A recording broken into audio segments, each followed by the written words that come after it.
ఇక్కడ మట్టి వాసనని సిటీ దాకా తీసుకొస్తున్నారు మీరు. అంటే కామెంట్స్ చదివినప్పుడు చాలా హ్యాపీగా అనిపిస్తూ ఉంటుంది. ఇలా కన్వర్ట్ అవ్వాలని ఎట్లా? కన్వర్ట్ అవ్వాలంటే ఇంకా అంతవరకు నాకు నేను చాలా కంట్రోల్ చేసుకున్నానండి. ఫస్ట్ ఎవరికి చెప్పారు మీకు ఇట్లా ఫీలింగ్స్ ఉన్నాయని? ఇలా ఆవిడ పేరు మంజుల అండి. తన ఇంటర్వ్యూ చూసి వాళ్ళ ఇంటికి వెళ్ళాను. భయపడ్డారా మీరు? నాకు ట్రాన్స్ అంటేనే చాలా భయం అండి. ఒకసారి పూనా కూడా తీసుకెళ్ళడం జరిగింది. నాకు ఎందుకు ఇదంతా వెనక్కి వచ్చేద్దామని అనిపించిందా? అక్కడికి వెళ్ళిన తర్వాత అనిపించింది. ఎందుకని అందరితో వండుకుంటే ఎలా అంటారుగా? గౌరవంగా బ్రతకాలి, అందులో ఎన్ని అవమానాలు ఉండని. ఇంకా అదే ఒంటరిగా ఉంటున్నాను. వచ్చి రాగానే ఫస్ట్ ఎక్స్ప్రెషన్ ఎట్లా? ఫస్ట్ రావడంతో మా ఇంట్లో నాకు అదొక బాధ మిగిలిపోయింది నా మనసులో. ఏమన్నారు ఫస్ట్? నాన్నగారు అమ్మగారు ఫస్ట్? మా నాన్నగారు అయితే 7 సంవత్సరాల నుంచి ఇప్పటికి మాట్లాడింది అయితే లేదు. అమ్మగారు ఏమన్నారు ఫస్ట్? అమ్మగారు అంటే ఎవరైనా కొట్టారా మిమ్మల్ని? ఎవరైనా ఇక్కడ నుంచి వెళ్ళిపోమని? నేను ఎందుకు ఇలా అయ్యాను అని ఎప్పుడైనా బాధపడ్డారా? ఇలా అవ్వాలని కొన్ని సంవత్సరాలు బాధపడ్డా. ఇప్పుడు చాలామంది మీకు మెసేజ్లు పెడుతుంటారు, సిస్టర్ మీకు అది గిఫ్ట్ ఇస్తాను గిఫ్ట్ అన్న అడుగుతున్నా, మీరు తీసుకోవట్లేదు వాళ్ళ దగ్గర నుంచి. గిఫ్ట్స్ తీసుకుంటుంటే బ్యాడ్ కామెంట్స్ పెడుతున్నారండి చాలామంది. ఎవరో నాకు పెట్టాలి, ఎవరో నాకు ఏదో చేయాలని అన్నదైతే నాకు చిన్నప్పటి నుంచి లేదండి. చాలామంది అడుగుతున్నది ఏంటంటే రచన గారి పెళ్ళి ఎప్పుడు? అయ్యో నా పెళ్ళ! ఇప్పుడు పెళ్ళి అనగానే హాయ్, హలో, నమస్తే, వెల్కమ్ టు ఐడ్రీమ్ మీడియా. సమాజంలో ఒక అబ్బాయి అమ్మాయిగా మారడం అన్నది చాలా పెద్ద విషయం. అది ఆ డిసిషన్ తీసుకోవడానికి వెనకాల ఉన్న కారణాలు ఏంటి, ఆ చుట్టుపక్కల గురించి ఆలోచించాలి, ఇంట్లో వాళ్ళు ఏమనుకుంటారు, ఇవన్నీ ఆలోచించాలి. చిన్న విషయం కాదు అది. అట్లా నిర్ణయం ఎందుకు తీసుకున్నారు, నేను ఇంత దూరం వచ్చాను, ఇంత దూరం రావడం వెనుకున్న కారణం ఏంటో తెలుసుకుందాం. గోపాలపురంలో ఉన్న సంజీవపురం దగ్గర నివసిస్తుంది ఆ అమ్మాయి. సో అబ్బాయి నుంచి అమ్మాయిగా కన్వర్ట్ అయ్యారు. ఆమె పడుతున్న ఘోష ఏంటి, ఆమె అంతటా ఆమె మారిందా లేకపోతే ఎవరైనా కన్వర్ట్ చేశారా ఆమెని, అవన్నీ ఆమెని అడిగి తెలుసుకుందాం. నేను ఇంత చెప్తున్నానంటే మీకు అర్థమై ఉంటుంది, ఆమె ఎవరో కాదు, రచన. పల్లెటూరి అమ్మాయిగా బాగా ఫేమస్ అయింది. అట్లా ఆమె గురించి మొత్తం డీటెయిల్స్ అన్నీ తెలుసుకుందాం మనం. ఒకసారి రండి. ఇల్లు అవి చూస్తుంటే ఈ పల్లెటూరులో అసలు ఈమె ఎలా ఉంటుందో ఏంటో అసలు. ఒకసారి వెళ్దాం, చూద్దాం ఆమె గురించి, అది మాట్లాడదాం ఆమె గురించి మనం. ఇదిగో మన రచన రోజు ఇక్కడే మంచి మంచి వీడియోలు చేస్తూ ఉంటుంది. ఈ పల్లెటూరి వంటలు, పల్లెటూరు సంబంధించినవన్నీ చేస్తూ మొత్తం అవన్నీ మనకు చూపిస్తుంటుంది. మొత్తం ఆ మట్టి వాసన, పల్లెటూరు మట్టి వాసన అవన్నీ ఇక్కడే ఉంటుంది. పిలుద్దాం రండి ఒకసారి. రచన గారు, హాయ్. హాయ్ అండి. ఎలా ఉన్నారు? బాగానే ఉన్నానండి. మీరు ఎలా ఉన్నారండి? చాలా బాగున్నాయండి. ఈ మీ వీడియోలు అవి చూసి బాగా అట్రాక్ట్ అయ్యాం. అసలు ఏంటి అనుకున్నాం. అవునండి. ఇక్కడ ఇవన్నీ చూడగానే ఆ వీడియోలు చూసి చాలా తక్కువ అనిపిస్తుంది మాకు అసలు. అవునండి, చాలా శ్రమ పడి వచ్చి ఉంటారు ఫస్ట్ అయితే మీరు. మీ గురించి చాలా తెలుసుకుందాం, మీతో మాట్లాడని చెప్పి ఇంత దూరం వచ్చాము. మా విలేజ్కి రావాలంటే చాలా కష్టం అండి, చాలా ఇబ్బంది పడాలి. తప్పకుండా ఎందుకు చెప్పను నా గురించి. ఇంకొన్ని ఇప్పటి వరకు చెప్పనివి కొన్ని ఇంకా చెప్తాను. మీరు అడిగితే దాన్ని బట్టి నేను ఏదైనా చెప్పగలను. ఓకే అండి.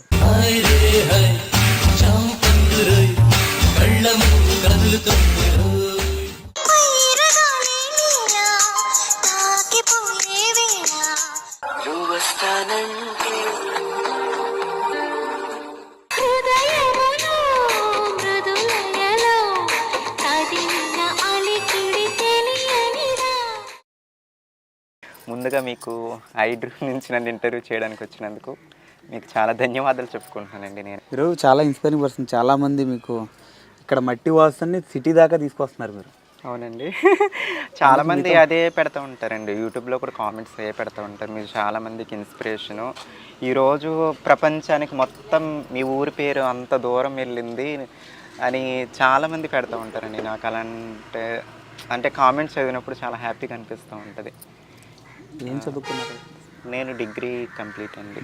డిగ్రీ బిఎస్సి కెమిస్ట్రీ అండి. ఇలా కన్వర్ట్ అవ్వాలని ఎట్లా? ఇలా కన్వర్ట్ అవ్వాలంటే ఇంకా అమ్మాయి ఫీలింగ్స్ ఉండడం వల్ల ఇలా కన్వర్ట్ అయిపోయానండి.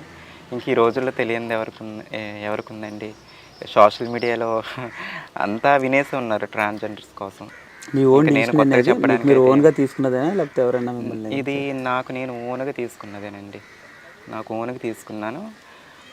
అమ్మాయి ఫీలింగ్స్ ఉండడం వల్ల ఇలా మారడం జరిగింది.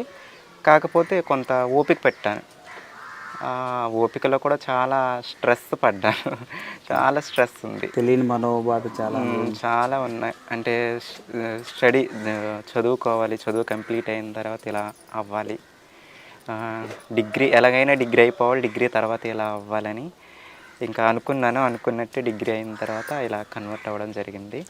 అంతవరకు నాకు నేను చాలా కంట్రోల్ చేసుకున్నానండి. ఫస్ట్ ఎవరికి చెప్పారు మీకు ఇట్లా ఫీలింగ్స్ ఉన్నాయి ఇలా అయిపోయింది?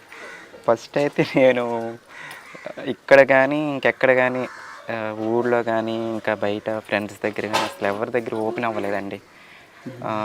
నేను ఓపెన్ అవ్వడం అంటే ఒక ట్రాన్స్ దగ్గర ఓపెన్ అయ్యాను. ఓకే. ఎవరి పేరు? ఆవిడ పేరు మంజుల అండి. తను పూనాలో ఉంటారనమాట. ఓకే. తన ఇంటర్వ్యూ చూసి వాళ్ళ ఇంటికి వెళ్ళాను. మీరు ఎలా నన్ను కలవడానికి ఇలా వచ్చారో అలానే సేమ్ తన ఇంటర్వ్యూ టీవీలో చూసి మంచిగా మాట్లాడుతుంది, ఒక పద్ధతిగా మాట్లాడుతుంది అనమాట. అందుకోసమని నాకు నచ్చింది ఆవిడ. ఇంకా భీమవరం పక్కన అనమాట తనది. వాళ్ళ ఇంటికి వెళ్ళి కలవడం జరిగింది. ఇంకా తర్వాత చాలా ట్రాన్స్జెండర్స్ గురించి ఇలా ప్రాసెస్ ఉంటుంది, ఇలా విధానాలు ఉంటాయని ఆవిడ చెప్పడం జరిగింది. వెంటనే ఒప్పుకోలేదు ఆవిడ. భయపడ్డారా మీరు? నాకు ట్రాన్స్ అంటేనే చాలా భయం అండి. ఫస్ట్ ట్రాన్స్ అంటేనే భయము. బయట అంటే షాప్స్కి కలెక్షన్స్కి వెళ్తూ ఉంటారు కదా, ఎక్కడికైనా వెళ్ళాక వాళ్ళని చూస్తే నాకు భయం వేసేది వాళ్ళ దగ్గరికి వెళ్ళాలంటే. అలాంటిది తన ఇంటర్వ్యూ చూసాక తను మంచిగా మాట్లాడాక తనని కలవాలనిపించింది. సో వాళ్ళ ఇంటికి వెళ్ళడం జరిగింది. కొంచెం భయం పోయింది. కాకపోతే వాళ్ళ విధానాలు ఎలా ఉంటాయో, ట్రాన్స్జెండర్స్ కట్టుబాట్లు ఎలా ఉంటాయో నాకు తెలియదు అనమాట. అవి తెలియడం కోసం తను నన్ను ఒకసారి పూనా కూడా తీసుకెళ్ళడం జరిగింది. ఒక్కరోజే ఉన్నాను అంతే, 1 డే ఉన్నాను. చూసి ఇలా ఉంటుంది. మీకు అట్లా తీసుకెళ్ళిన చాలా భయం వేస్తుంది. నాకు ఎందుకు ఇదంతా వెనక్కి వచ్చేద్దామని అనిపించిందా? అక్కడికి వెళ్ళిన తర్వాత అనిపించింది ఎప్పుడెప్పుడు వెళ్ళిపోదామని. అంటే మార్నింగ్ ట్రైన్ దిగాము, ఈవినింగ్ రిటర్న్ అయిపోయాను. నేను ఉండొచ్చు కదా 2 days అన్నారు, కానీ ఇంకా నాకు అసలు ఫస్ట్ నుండి నాకు ఇంకా ట్రాన్స్ గ్రూప్లో ఉండడం ఇష్టం లేదు. నాకు ఇండివిజువల్గా ఉండడమే ఇష్టం అనమాట. సో నేను చదువుకోవాలి, జాబ్ చేయాలి, కాకపోతే అమ్మాయిగా ఉండాలి. ఇది నా ఇంటెన్షన్ అనమాట, నా కోరిక. కాకపోతే జాబ్ అయితే సంపాదించుకోలేకపోయాను. జాబ్ సంపాదించుకోలేకపోయినా చాలామంది హృదయాలు గెలుచుకున్నారు మీరు చాలామంది. అవునండి. మంచి మనస్తత్వంతో.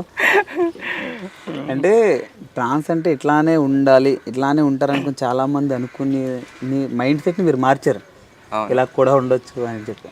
మార్చాను. కాకపోతే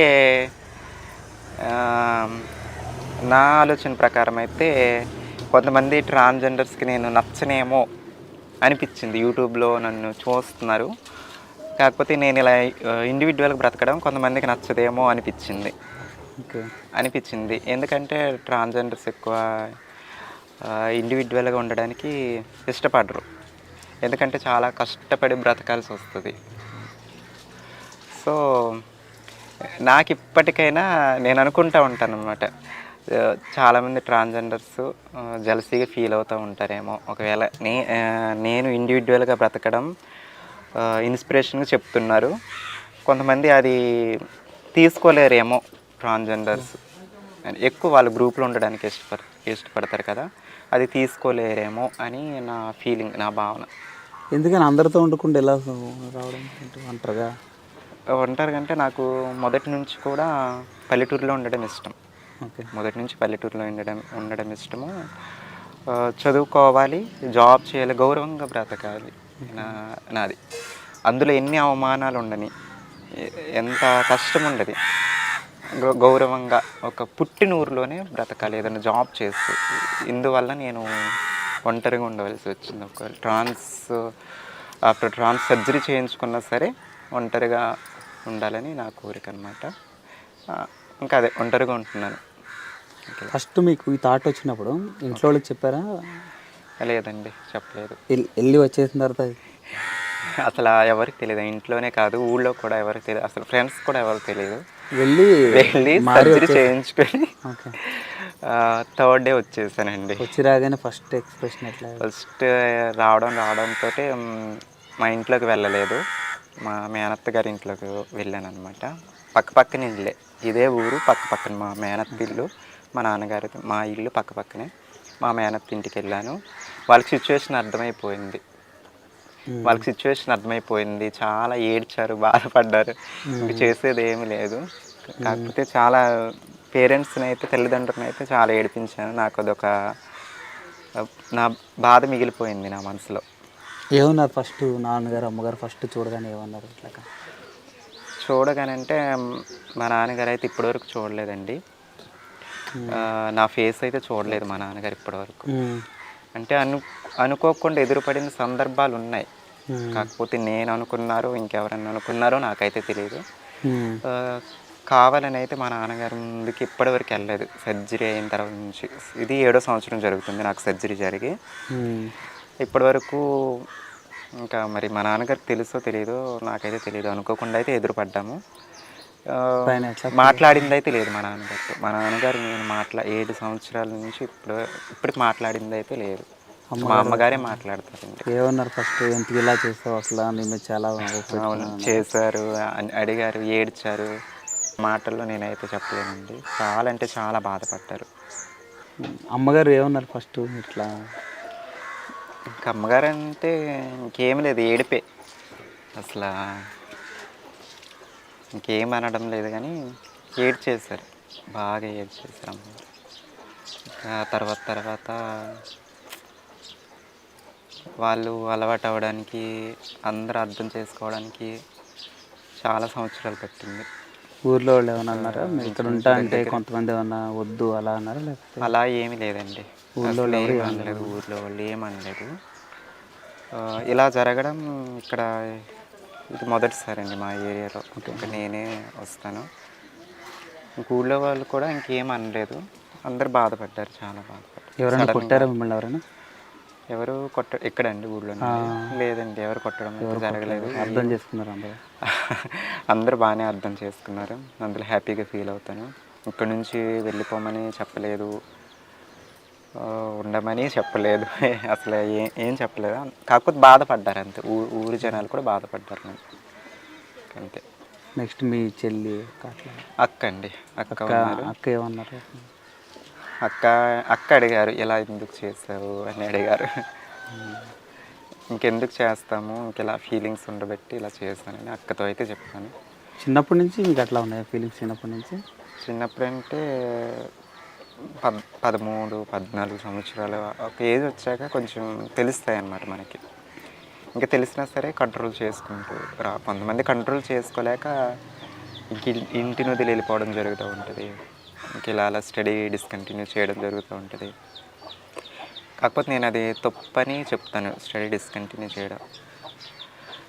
కాకపోతే నేను స్టడీ డిస్కంటిన్యూ చేయాలి, కాకపోతే అది ఒక అర్థమవ్వని ప్రశ్నలా ఉంది. అలా ఉండడం అనిపించడం, ఇలా ఉండాలి ఏంటి అని ఒక ఏజ్ వచ్చే వరకు కూడా కొంచెం కన్ఫ్యూజ్గా ఉంటుంది. నాకు 16, 18 ఆ టైం వచ్చేసరికి అప్పుడు కొంచెం క్లారిటీ వచ్చింది. 18 ఆ వయసు వచ్చేసరికి ఇంకా డిగ్రీలో మొత్తం క్లారిటీ వచ్చేసింది నాకైతే.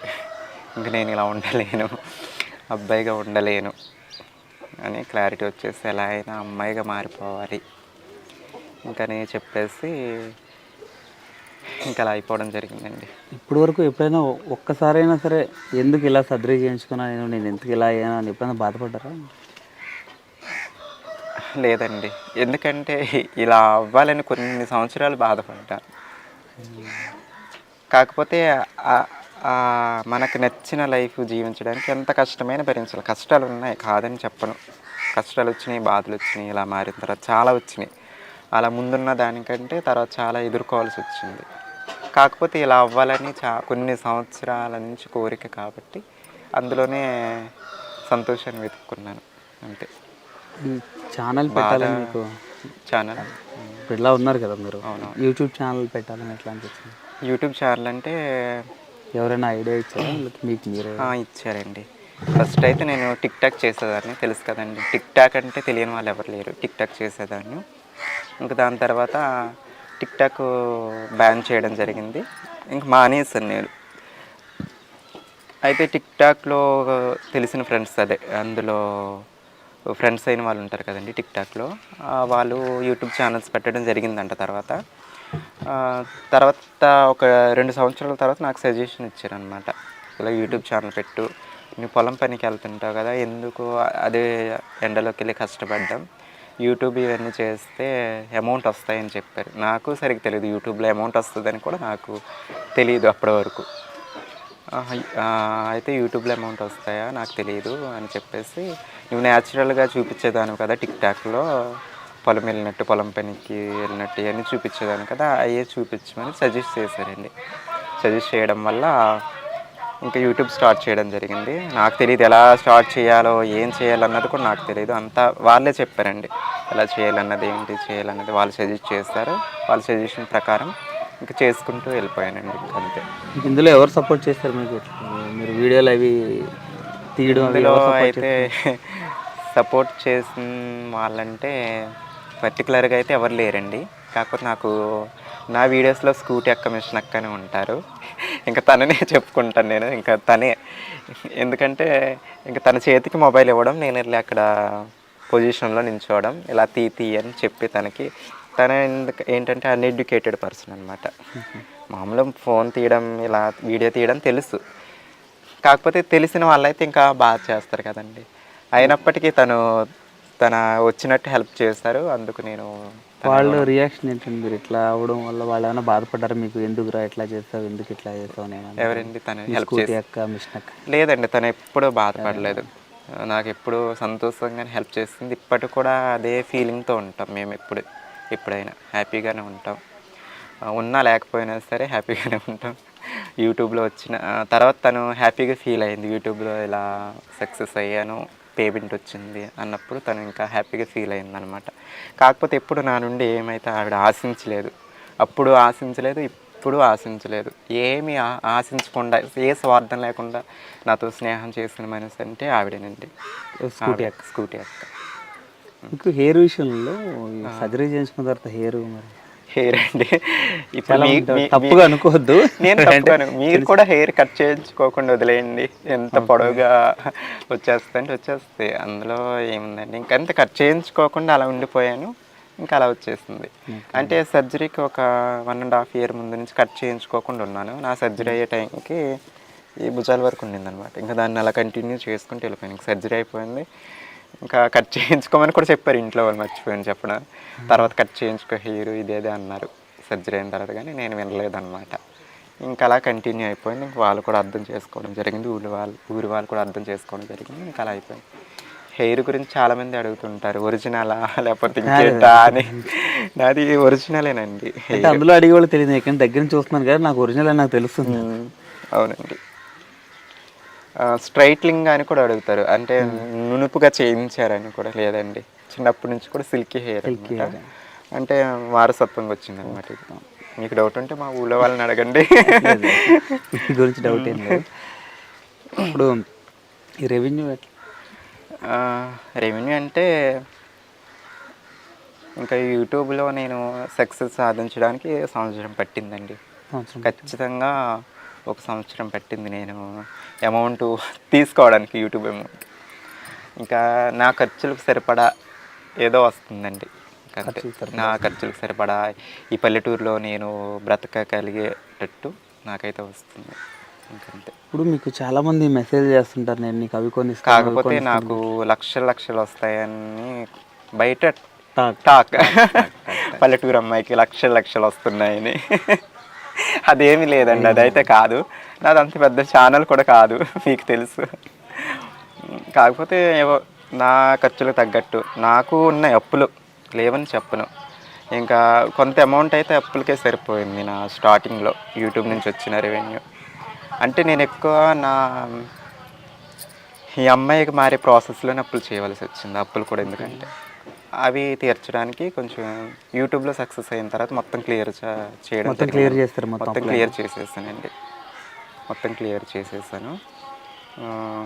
ఇప్పుడు చాలామంది మీకు మెసేజ్లు పెడుతుంటారు కదా, సిస్టర్ మీకు అవి గిఫ్ట్ ఇస్తాం, గిఫ్ట్ అన్న అడుగుతున్నా, మీరు తీసుకోవట్లేదు వాళ్ళ దగ్గర నుంచి, ఎందుకు వద్దంటున్నారు? ఎందుకని? గిఫ్ట్స్ అండి, గిఫ్ట్స్ తీసుకుంటుంటే బ్యాడ్ కామెంట్స్ పెడుతున్నారండి చాలామంది. ఈవిడ గిఫ్ట్స్ కోసమే ఛానల్ పెట్టినట్టుంది, ఈవిడ గిఫ్ట్స్ గోల ఎక్కువైపోతుంది అన్నట్టు. నేను ఎవరిని కావాలని అడగలేదు. నేను ఇప్పటివరకు ఎవరిని గిఫ్ట్ పంపండి అని కూడా నేను నా అడ్రస్ చెప్పలేదు. ఎందుకంటే చాలామంది మీ అడ్రస్ ఎక్కడ, మీరు ఉండేది ఎక్కడ, ఒకసారి చెప్పండి అని చాలామంది అడిగేవాళ్ళు, కామెంట్ చేసేవాళ్ళు స్టార్టింగ్లో.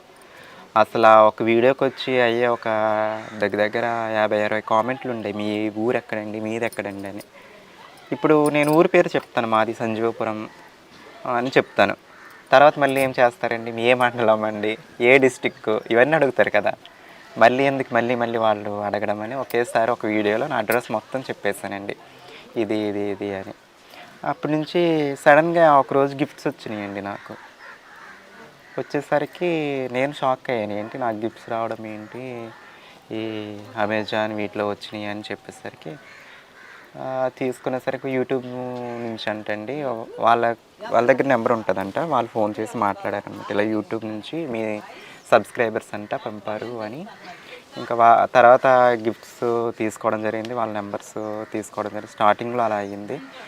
తర్వాత ఇంకా ఎందుకు చూపించేదానంటే గిఫ్ట్స్ స్టార్టింగ్లో వాళ్ళు ఎంతో అభిమానంతో పంపిస్తున్నారు అంత దూరం నుంచి, నేను కూడా చూపిస్తే బాగుంటుంది, నా హ్యాపీనెస్ని నా తరపు నుంచి కూడా తెలియజేస్తే బాగుంటుంది వాళ్ళకి, నా అభినందనలు అన్నట్టు ఇంకా నేను వీడియోస్ చేసేదాన్ని అనమాట. ఇలా పంపారు ఇక్కడి నుంచి వీళ్ళు అని. ఇంక ఉండే కొద్దీ బ్యాడ్ కామెంట్స్ రావడం మొదలయ్యాయి అనమాట. అంటే ఇంకా సోషల్ మీడియా అంటే మీకు తెలియనిది ఏముంటుంది, ఒకరికి నచ్చదు, ఒకరికి నచ్చదు. ఇంక అందుకోసమని నాకు గిఫ్ట్స్ వద్దు, ఏమొద్దు, నాకు అవసరం లేదు, ఎవరు పంపొద్దు అని ఒక వీడియో చేశాను అనమాట. నేను అడ్డదారులు సంపాదించేదాన్ని అయితే నాకు యూట్యూబే అవసరం లేదండి. చాలా బోల్డ్ మార్గాలు ఉన్నాయి, ఈ పల్లెటూరులోనే ఎందుకు ఉండాలి, సిటీలోనే వద్దనుకున్నారు కాబట్టి మీరు చాలా మందికి ఇన్స్పిరేషన్ అవుతుంది. సిటీలోనే ఉందును. ఎన్ని యాప్లు ఉన్నాయి నేను అడ్డదారులు సంపాదించాలి, డబ్బే సంపాదించాలంటే. వాళ్ళ అభిమానంతో పంపిస్తున్నారు, చిన్నదో పెద్దదో. కాకపోతే ఎంత చిన్నది పంపినా నాకు అది విలువైన దాంతోనే సమానం అండి ఇప్పటి వరకు కొన్ని నేను తీసుకున్న గిఫ్ట్స్ అయితే. ఇంకా గిఫ్ట్స్ కోసం అయితే అదండి. తర్వాత పంపే వాళ్ళని కూడా పంపొద్దని చెప్పడం జరిగింది. ఇంకా వస్తున్నాయి అప్పుడప్పుడు వచ్చాయి, ఇంకా తగ్గిపోయినాయండి, ఇంకా రావట్లేదు. ఇంకా నేను వీడియో చేశాను, ఇంకా చేయొద్దు పంపొద్దు అని, ఇంకా తర్వాత నుంచి తగ్గిపోయినాయి అనమాట. ఇప్పుడు చాలామంది మీకు కామెంట్లు పెడుతున్నారు చాలామంది, అంటే ఎవరో ఇచ్చింది తినాలి, ఎవరో పెట్టింది తినాలి, ఎవరో నాకు పెట్టాలి, ఎవరో నాకు ఏదో చేయాలని అన్నదైతే నాకు చిన్నప్పటి నుంచి లేదండి. ఏదైనా కష్టపడి సంపాదించాలి, కష్టపడి బ్రతకాలి, మనంతటా మనం సంపాదించుకోవాలి, అందులోనే తృప్తి ఉంటుందండి. వాళ్ళు ఏదో అభిమానంతో పెంపరని తీసుకొని వీడియో చేయడం జరిగింది, కానీ ఏ ఉద్దేశం అయితే లేదు, వేరే ఉద్దేశం అయితే. ఓకే. చాలామంది కామెంట్లు పెడుతున్నారు, మీలాగా ఇలాగ చేంజ్ అవ్వాలంటే ఏం చేయాలని చాలామంది పెడుతున్నారు. వాళ్ళకి అవును పెడుతున్నారు, మీలా చేంజ్ అయ్యే వాళ్ళకి మీరు ఏం సజెషన్ ఇస్తారు, ఏం చెప్తారని చాలామంది కామెంట్స్ ఇస్తున్నారు. చేంజ్ అవ్వమంటారా లేకపోతే వద్దు? నేనైతే చేంజ్ అవ్వండి అని అవ్వను, వద్దు అని అవ్వను. నేనైతే ఏది చెప్పను, కానీ ఒక సజెషన్ చెప్తాను మీకు.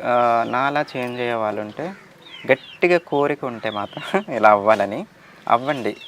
కాకపోతే మీరు చేసే పనిని ఆ మధ్యలో విడిచిపెట్టి మాత్రం చేయొద్దు. ముందు ఫస్ట్ అయితే స్టడీ కంటిన్యూ చేయండి. స్టడీ కంటిన్యూ చేసి అంతా అయిపోయాక మీ అంతటి మీ కాళ్ళ మీద మీరు నిలబడ్డాకే ఇలా మారండి, ఇలా అవ్వండి. కానీ అది కూడా మీకు పాసిబుల్ అయితే ఇండివిజువల్గా అవ్వడానికి ట్రై చేయండి. ఇప్పుడు చాలా హాస్పిటల్స్ వచ్చినాయి, చాలా వచ్చేసినాయి ట్రాన్స్జెండర్స్ సంబంధించి ట్రీట్మెంట్స్ హైదరాబాద్లో, ఈ మన చుట్టుపక్కలే చాలా వచ్చేసినాయి. నేను చెప్పేది ఏంటంటే, ఫస్ట్ ఆఫ్ ఆల్ మీ అంతటి మీరు కాళ్ళ మీద నిలబడ్డప్పుడే ఇలా అవ్వండి. ఎందుకంటే నేను ఇలా నా కాళ్ళ మీద నేను నిలబడకుండా ఇలా అయ్యి నేను చాలా కష్టాలు పడ్డాను. అందుకోసమని నా సజెషన్ అయితే ఇది. కాకపోతే దానికి కూడా ఒకటికి 10 సార్లు కాదు, ఒకటికి 100 సార్లు ఆలోచించి అవ్వండి. గబుక్కునైతే నిర్ణయం తీసుకోవద్దు. అంటే కొంతమంది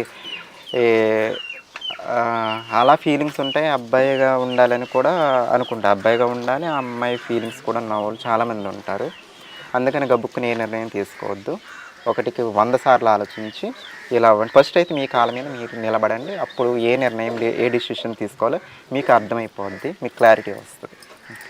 చాలామంది అడుగుతున్నది ఏంటంటే, రచన గారి పెళ్ళి ఎప్పుడు? అయ్యో నా పెళ్ళా? అవునండి, చాలా కామెంట్స్ చదివాను పెళ్ళి గురించి అయితే. ప్రతి వీడియోలో ఉంటాయండి పెళ్ళి గురించి అయితే. పెళ్ళి గురించి అయితే ఇప్పుడు పెళ్ళి అనగానే ఇక బయట సోషల్ మీడియాలో బయట చూస్తే ఇంకా ట్రాన్స్జెండర్స్ విషయానికి వస్తే అన్నీ మోసాలేనండి. అంటే చాలా మంది చేసుకున్న వాళ్ళు కూడా ఉన్నారు కదా, చేసుకున్న పెళ్ళిళ్ళు వాళ్ళు కూడా చేసుకున్న ఉన్నారు, వెంటనే విడిపోయిన వాళ్ళు కూడా ఉన్నారు, 2-3 నెలల్లో విడిపోయిన వాళ్ళు కూడా ఉన్నారు. నా కళ్ళ ముందు నేను చూసిన వారు 1 సంవత్సరం తర్వాత విడిపోయిన వాళ్ళు ఉన్నారు. మరి అవి దేనికి జరుగుతున్నాయో నాకైతే తెలియదు కానీ ఇంకా పెళ్ళంటే నాకైతే ఏ ఉద్దేశం లేదు ప్రస్తుతానికి. ఒకవేళ ఫ్యూచర్లో నన్నుగా ఇష్టపడి నా దగ్గర ఉన్నా లేకపోయినా నా పక్కన నిలబడే మనిషి, నా దగ్గర నుండి ఏమి ఆశించకుండా నన్ను ఇష్టపడే మనిషి, ఇలాంటి క్వాలిటీస్, మంచి క్వాలిటీస్, సహనం, ఓపిక, ఇంచుమించు కష్టపడి బ్రతికే మనస్తత్వం ఉన్న మనిషి దొరికితే తప్పకుండా చేసుకొని చెప్పలేను. ఎవరైనా కొంచెం నా ఫీలింగ్ చెప్తున్నాను అంతే. కాకపోతే ఖచ్చితంగా చేసుకుంటానని నేనైతే చెప్పలేను. ఎవరైనా ప్రపోజల్ చేస్తే చాలామంది చేస్తారండి. బయట చేసిన వాళ్ళు ఉన్నారు, మీడియాలో అదే సోషల్ మీడియాలో చేసిన వాళ్ళు ఉన్నారు. కాకపోతే అవన్నీ వేస్ట్ నన్ను అడిగితే.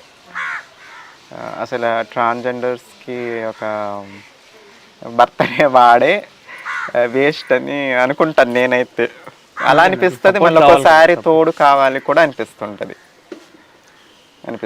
ఇప్పుడు ఫైనల్గా మిమ్మల్ని మీకుగా ఇష్టపడే పర్సన్ కావాలి. నన్నుగా ఇష్టపడాలి. నా దగ్గర ఏం ఉన్నా లేకపోయినా నా పక్కన నిలబడాలి. నా దగ్గర ఏదో ఉందని వచ్చి నా దగ్గర ఏదో లేదని వెళ్ళిపోయే మనిషి అయితే నాకు వద్దు. ఏ స్వార్థం లేకుండా నన్ను ఇష్టపడాలి అంతే. రచన గారు, ఫైనల్గా మీ డ్రీమ్ ఏంటి? ఫైనల్గా నా డ్రీమ్ అయితే ఏమీ లేదండి. ఇంకా అలా లైఫ్ కంటిన్యూ చేసుకుంటూ ఏదో ఒకటి చేసుకుంటూ వెళ్ళిపోవడమే. సొంతంగా ఒక చిన్న ఇల్లు కట్టుకోవాలండి నా డ్రీమ్ అయితే. ఓకే. ప్రస్తుతం అంటే నేనుండే ఇల్లు రెంట్కి, ఇది తెలిసింది, అందరికీ తెలిసిందే, సొంత ఇల్లు కాదు. ఇంకా సొంత ఇంట్లోకి నాకు ఎలాగో లేదు. ఒక చిన్న సొంత ఇల్లు కట్టుకోవాలి. ఇంకా పెద్ద ఆశలు అయితే ఏమీ లేవు. ఇంకా యూట్యూబ్లో నా శక్తి ఉన్నంత వరకు ఇంకా చేసుకుంటూ వెళ్తాను. ఇంకా ఇంతేనండి. ఇదే. మీ అక్కయ్య గారికి పెళ్ళి అయిపోయిన తర్వాత మీరు ఇట్లా చదువు? అవునండి, మా అక్క గారికి పెళ్ళి అయిపోయిందండి. పెళ్ళి అయిపోయింది అప్పటికి 6 years అనుకుంటా, 6-7 years పెళ్ళి అయిపోయి. మీ బావగారు కూడా మిమ్మల్ని ఏమనలేదా? బావగారు కూడా ఏమనలేదంటే ఇంకా వాళ్ళకి ఉంటుంది, వాళ్ళకంటూ బాధ ఉంటుంది. నేను మా బావగారితో అంతగా మాట్లాడాను. ఇంకా మా అక్కతోనే ఏదైనా మా అక్కతోనే షేర్ చేసుకుంటాను అనమాట. ఇంకంతే. ఇంకా బాధ అనేది అందరికైతే ఉండింది, కొంతకాలం పట్టింది అదంతా మర్చిపోవడానికి. ఇప్పుడంతా ఓకే. ఇప్పుడు నాన్నగారు తప్ప అందరూ మాట్లాడుతున్నారు. నాన్నగారు తప్ప అందరూ మాట్లాడుతున్నారు. తొందరలో ఆయన కూడా అర్థం చేసుకుని మాట్లాడతారు తొందరలో. అదే ఎదురు చూస్తున్నాను, అందరు ఎదురు చూస్తున్నారు యూట్యూబ్లో కూడా. మీరు బయటికి వెళ్ళినప్పుడు గుర్తుపడుతుంటారు కదా, పల్లెటూరు అమ్మాయి, రచన పల్లెటూరు అమ్మాయి, అట్లా గుర్తుపట్టినప్పుడు మీకు ఏమనిపిస్తుంటుంది? అట్లా నాకు హ్యాపీగా అనిపిస్తుంటుందండి, చాలా హ్యాపీగా అనిపిస్తుంటుంది. సెల్ఫీలు అవి చాలామంది సెల్ఫీలు తీసుకుంటూ ఉంటారు. ఒక 1000 మందిలో కనీసం ఒకరిద్దరని గుర్తుపడతారు. ఓకే, చాలు నాకు అది. ఒక 1000 మందిలో బయటకు వెళ్తే ఒక 1000 మంది కనిపిస్తే అందులో ఒకళ్ళిద్దరు గుర్తుపడుతున్నారు. నాకు అది హ్యాపీగా అనిపిస్తుంది. మీరు పల్లెటూరు అమ్మాయి కదా, రచన గారే కదా అని దగ్గరకు వచ్చి మాట్లాడడం, ఫోటోలు దిగడం, ఇవన్నీ చేస్తాను. సాధారణంగా ట్రాన్స్జెండర్స్ అంటేనే చాలామంది దూరంగా వెళ్ళిపోతుంటారు. అలాంటిది ఇంకా నా దగ్గరకు వచ్చి నాతో మంచిగా మాట్లాడి సెల్ఫీ దిగుతున్నారు. నాకు చాలా హ్యాపీగా అనిపిస్తుంటుందండి అలా గుర్తించినందుకు నన్ను. ట్రాన్స్జెండర్స్ అంటే అట్లానే ఉండవసరం లేదు, ఇలా కూడా స్వశక్తితో తన కాళ్ళ మీద నుంచి బతకొచ్చని మీరు చూపించారు చాలామందికి. అవును, చాలామంది మీ అడుగుజాడలో చాలామంది నడుస్తున్నారు ఇప్పుడు ఇంకా. అవును, చాలామంది పెట్టారు. ట్రాన్స్జెండర్స్ కూడా కొంతమంది కామెంట్ పెట్టిన వాళ్ళు ఉన్నారు, మిమ్మల్ని ఇన్స్పిరేషన్గా తీసుకోవచ్చు, కొంతమంది మిమ్మల్ని ఇన్స్పైర్గా తీసుకుందామన్న వాళ్ళు కూడా కొంతమంది ఉన్నారు, కామెంట్ పెట్టారు ట్రాన్స్జెండర్స్ కూడా. అందుకు హ్యాపీగా ఫీల్ అయ్యాను. కాకపోతే ఒక 50% అలా ఇన్స్పిరేషన్ తీసుకుంటే బాగుండు, అందరు కాకపోయినా ఒక 50% అని తీసుకుంటే బాగుండు అని నా ఫీలింగ్ అనమాట. అందరంటే అది అసాధ్యం కాని పని. ప్రజెంట్ ఉన్న ట్రాన్స్జెండర్స్లో ఒక 50% అయితే బాగుండును అని నా ఉద్దేశం అన్నమాట. ఇప్పుడు ఫైనల్గా చాలా థ్యాంక్స్ అండి మీరు అడగగానే ఇంటర్వ్యూ ఇచ్చినందుకు. తొందరలోనే మీరు సొంత ఇల్లు కట్టుకోవాలి, ఆ సొంత ఇంట్లో ఇంటర్వ్యూ చేయడానికి మమ్మల్ని పిలవాలి మీరు. అవునండి. అలాగే ఈ ఈ సంవత్సరం వ్యవసాయం కూడా చేయాలనుకుంటున్నాను. వ్యవసాయం కూడా చేయాలనుకుంటున్నారు. ఓకే. పొలం కౌలుకు తీసుకుంటారా? లేదండి, మా నాన్నగారిది ఉంది. ఆయన మాట్లాడకపోయినా నేను చేయాలనుకుంటున్నాను. ఓకే. అంటే ఆయన చేయట్లేదు, మా నాన్నగారు చేయట్లేదు. ఆయన కొంచెం వయసు అయిపోయింది కాబట్టి మా అన్నయ్య గారికి అప్పగించారనమాట. మా అన్నయ్య అంటే మా పెద్దనాన్న వాళ్ళ అబ్బాయి అనమాట. ఆ చేను బాధ్యతలన్నీ ఆయనకు అప్పగించారు. చేసిన తర్వాత ఎంత వచ్చినా ఆఫ్ అనమాట మా నాన్నగారికి, మా అన్నయ్య. అది నేనేమని చెప్పానంటే మా అన్నయ్యతో, ఈ సంవత్సరం నుండి నేను చేస్తాను అన్నయ్య నీ పక్క నుండి. ఎప్పుడు ఎలా చేస్తున్నారో నాన్నగారు మీరు, మన ఇద్దరం చేద్దాం. బాగానే మాట్లాడుతున్నారు, అందరూ బాగానే మాట్లాడతారండి. ఈ సంవత్సరం మన ఇద్దరం చేద్దాం. ఆ వచ్చిన అమౌంట్ కూడా నాకు ఏమైనా అవసరం లేదు, మా పేరెంట్స్ అది నా అమ్మ నాన్నకి ఇచ్చేద్దు, నాకు ఒక పైసా వద్దు, పెట్టుబడి మొత్తం నేనే పెడతాను, అందులో వచ్చింది నాకు ఒక్క పైసా వద్దు, వాళ్ళకి ఇచ్చేద్దు. వాళ్ళకి చాలా బాకీ పడి ఉన్నాను, నేను రుణపడి ఉన్నాను. నేను చేసిన వాళ్ళ రుణాన్ని తీర్చుకోలేనిది ఇంకా వాళ్ళకే ఇచ్చేద్దు అని మా అన్నయ్యతో మాట్లాడడం అయితే జరిగింది. ఇంకా స్టార్ట్ చేయాలి, వర్షాలు పడుతున్నాయి కదా, స్టార్ట్ చేయాలన్నమాట. ఇలాంటి ఇన్స్పైరింగ్ పర్సన్ వాళ్ళు ఇంకా చాలామంది మారుతుంటారు ఇవన్నీ. అదొకటి. ఇంకో చిన్న కోరిక ఉంది, ఒక ట్రాన్స్జెండర్ రైతుగా కూడా నేను నన్ను ఇన్స్పిరేషన్ తీసుకోవాలని నేనైతే అనుకుంటున్నాను. ట్రాన్స్జెండర్స్ నుండి కూడా ఒక రైతు ఉన్నారని, అదొక చిన్న కోరిక ఉంది నాకు. మీరు హోప్ మొత్తం మీరు అనుకున్నవన్నీ సక్సెస్ అవ్వాలని మనస్ఫూర్తిగా కోరుకుంటున్నాం మేము. ఓకే అండి, చాలా థ్యాంక్స్ అండి. మా తరఫున చిన్న కానుక మా తరఫున. ఓకే అండి, చిన్నది కాదు నాకు కానుక, చిన్నదైనా పెద్దదైనా నాకు చాలా విలువైందండి. విలువైన దాంతో సమానమే అది. హోప్ నువ్వు ఇంకా మంచి మంచి సక్సెస్ అయ్యి బాగా సొంత ఇల్లు కళ నెరవేర్చుకోవాలని మనస్ఫూర్తిగా కోరుకుంటున్నాం. ఓకే అండి, చాలా చాలా థ్యాంక్స్ అండి, చాలా ధన్యవాదాలండి మీకు కూడా ఇంటర్వ్యూ తీసుకున్నందుకు. ఓకే అండి. ఓకే, చూసాం కదా మన Rachana inspiring person. Hope you all enjoy it. Thank you.